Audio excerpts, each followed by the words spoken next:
We only counted incidents where police officers were at fault and were disciplined. Still, just in the past 3 years, Denver police racked up 300 of those cases. Just to put it in perspective, that would be enough wrecked cars to fill this auto graveyard. I literally didn't see until I hit, just right on. It was just so quick, so fast. Yeah, it was scary. The first moment after Shane McHale slammed into the side of a police cruiser, he wondered how he survived. His next thought, however, was he was screwed. I remember this guy runs up to me and says, "Dude, you just hit a cop." And I look, and there's a cop car in the ditch area. And I was just thinking to myself, well, I just lost the game of life. But accident investigators cleared McHale of any blame. The final report says he had the green light, was sober, and driving a Nissan Altima down Corona Street within the speed limit.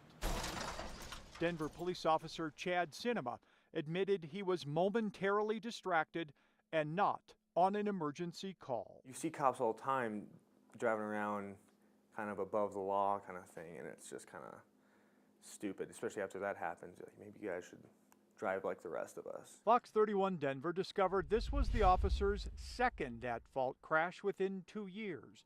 Instead of getting traffic citations, Cinema received negative marks through the department's internal points system. Ultimately, he lost 3 days' pay and had to go to remedial training. That's like a long weekend. But the Denver Police Department defends its internal use of fines, saying officers involved in preventative accidents actually pay more than a citizen would for the same offense. We're able to address punishment and correct the behavior, hopefully, quickly without having to wait for a cumbersome court process to come to a conclusion. Since 2011, Denver officers were disciplined 308 times for wrecking cars. 136 cases of careless driving, 106 issues with backing, 21 incidents of driving too fast for conditions. Denver PD says those numbers are in line with the amount of risky driving officers do. If you look over time, that's not an unusual spike compared to where we usually are.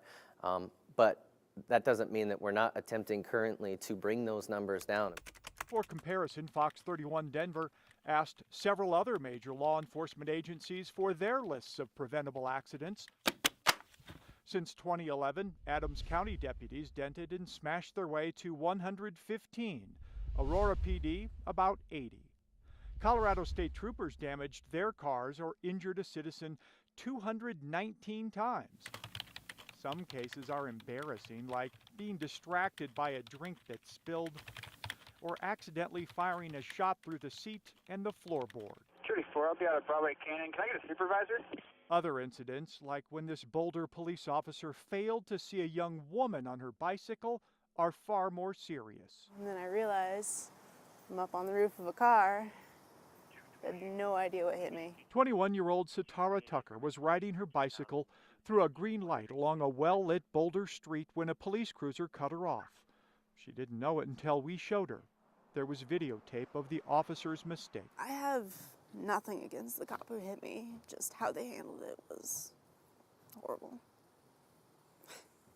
Tucker is upset because she has unpaid medical bills from the accident. Her back, leg, and hip still hurt, but perhaps most painful of all, after sending Tucker flying over the police car's hood and onto the concrete, the Boulder Police Department didn't apologize. Instead, they issued Tucker a $50 citation for failing to have a light on her bike.